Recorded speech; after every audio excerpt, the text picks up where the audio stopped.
আসসালামু আলাইকুম গাইস, কেমন আছেন সকলে? চলে এলাম আমি আপনাদের সাথে জিএস হ্যাপিনেস থেকে নতুন আরও একটি ব্লগ নিয়ে। আর আজকের ব্লগটা থাকছে আমার খিচুড়ি রান্না নিয়ে। মানে হচ্ছে মহরমের জন্য আমি বড় করে একটা খিচুড়ি রান্না করব। আর এটার প্রিপারেশনই নানু আমাকে নিয়ে দিচ্ছিল। মানে হচ্ছে কাটাকাটি থেকে বাটাবাটি পর্যন্ত নানু আমাকে সব করে দিচ্ছিল। বাট আফসোসের ব্যাপার হচ্ছে যেদিন আমি কাটাকাটি করছিলাম সেদিন আমি জানতে পারি যে আজকে মহরম না, মহরম ছিল ফ্রাইডে, মানে হচ্ছে তার পরের দিন।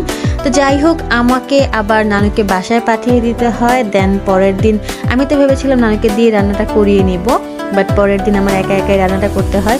আর যার জন্য কিনা এত ব্যস্ততার মাঝখানেও আমি ভিডিও নিতে ভুলেই গেছি, আর ভিডিও করাই যেহেতু হয়নি।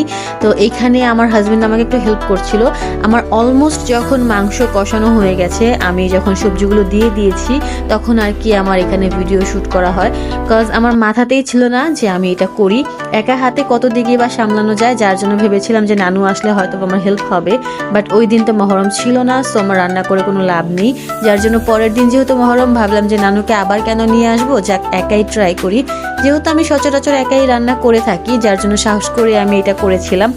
আর এইখানে এই তো আমি চাল ধুয়ে নিচ্ছিলাম। ওইখানে আমার তরকারিটা কষানো হয়ে গেছে ভালোভাবে। আর কাজ করতে গেলে দেখা যায় যে যে দেখে সে বোঝে যে হয়তো একটু একটু কাজ, বাট যে করে সে বুঝে যে একটু একটু না, এখানে অনেকখানি কাজ।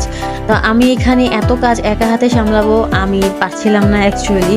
আমার হাজব্যান্ড আমাকে অনেকটাই হেল্প করেছে, রান্না থেকে শুরু করে আমাদের বেবি সামলানো পর্যন্ত।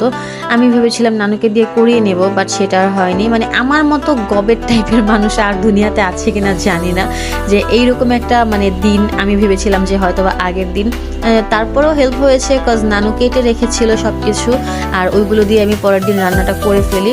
নানু যদি আমাকে সব কিছু কেটে কুটে দিয়ে না যেত, তাহলে আমার যে কি অবস্থা হতো সেটা তো আল্লাহ ভালো জানে।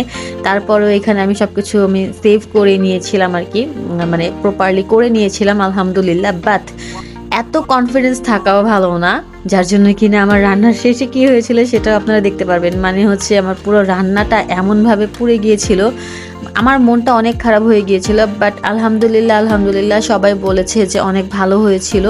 বিকজ একটু ব্যাড স্মেল, মানে স্মোকি একটা স্মেল ছিল, আদারওয়াইজ আর কোনো কিছুই ছিল না, আর কোনো প্রবলেম ছিল না। সব কিছু অনেক ভালো হয়েছিল, সবাই খেয়ে বলছিল মজা হয়েছিল। বিকজ আমার যে পোড়াটা লেগেছিল সেটা একদম মানে নিচের দিকে, ওইটা আমি আর উঠাইনি। বিকজ আমি ভেবেছিলাম যে ওইটা উঠালে হয়তো বা স্মেলটা বেশি হতে পারে, যার জন্য আমি আর সেটা করিনি। আর এর জন্যই হয়তো বলে যে মুরব্বীদের কথা শুনতে হয় আর মেনে চলতে হয়, মুরব্বীদের থেকে বেশি যদি কিছু করতে যাও সেখানে গোলমাল পাকে। সো আজকে আমার এটাই হয়েছিল এখানে। বাট এখান থেকে একটা জিনিস খুব ভালোভাবে রিয়েলাইজ করতে পারলাম, সেটা হচ্ছে যে সবাই প্রপারলি পারফেক্ট হয় না, মানে কেউ 10 আউট অফ 10 হয় না। তো আমি ভেবেছিলাম হয়তো আমি পারবো, বাট সেটা আমি পারিনি। নানুকে ছাড়া আসলে আমি হেল্পলেস। মানে নানু যদি থাকতো হয়তো বা নানুকে কিছু করেও দিতে হতো না, আমি 100% আমার দিতে পারতাম। বাট নানু যখন ছিল না, একা যখন থাকি, তখন মনে হয় যে না, আমি আসলে হেল্পলেস। তো যাই হোক, এখানে কালারটা দেখুন কত সুন্দর এসেছিল, মানে টেস্টটাও খুবই ভালো হয়েছিল। বাট ওই যে বললাম না যে নিচে একদম পুড়ে গিয়েছিল, সেটা যদি না হতো একদম পারফেক্ট ছিল, মানে 10 আউট অফ 10 ছিল। তো কিভাবে পড়ে গিয়েছিল, কতটা পড়ে গিয়েছিল সেটাও আমি আপনাদের সাথে শেয়ার করে নেব। আর এখানে আমার হাজব্যান্ড আমাকে অনেক বেশি হেল্প করেছিল, বিকজ আমার হাজব্যান্ড আমাকে লবণ দেখে দিচ্ছিল, মাংস সিদ্ধ হয়েছে কিনা সেটা দেখে দিচ্ছিল। দেন হচ্ছে একটু নাড়াচাড়া করতে আমার কষ্ট হচ্ছিল, ও আমাকে নেড়ে চেড়ে দিচ্ছিল। সব মিলিয়ে আলহামদুলিল্লাহ সব কিছুই অনেক ভালো ছিল। আর এই তো আমার খিচুড়ির লুকটা ছিল এইরকম, মানে পানি দেওয়ার পরে আর কি এরকম হয়েছিল। আর এতগুলো খিচুড়ি আমি এইভাবে একা রান্না করতে পারবো সেটাও আমার কোনো আইডিয়া ছিল না, একটু নার্ভাস ছিলাম। বাট তারপরে ভেতরে কনফিডেন্সের কারণে গিয়েছিলাম একাই রান্না করতে। আর করতে গিয়েই তো এই হলো আমার হাল। মানে আপনারা দেখে নেন যে আমার হাড়ির কী অবস্থা, কতখানি জায়গায় একদম পুরে কুচকুচে কালো হয়ে গিয়েছিল। তো আমি আবার এখানে দেখাচ্ছিলাম যে এই যে সাইডের যেগুলো আছে এগুলো আমি আর নিতে পারিনি, বিকজ এতটাই পুড়ে গিয়েছিল। তারপরেও আমি নেইনি বা ছেড়ে দিয়েছি, এরপরেও এখানে একটা ব্যাড স্মেল চলেই এসেছিল। তো যাই হোক, একা একা কেউ কখনো মাতবুরি করতে যাবেন না আমার মতো।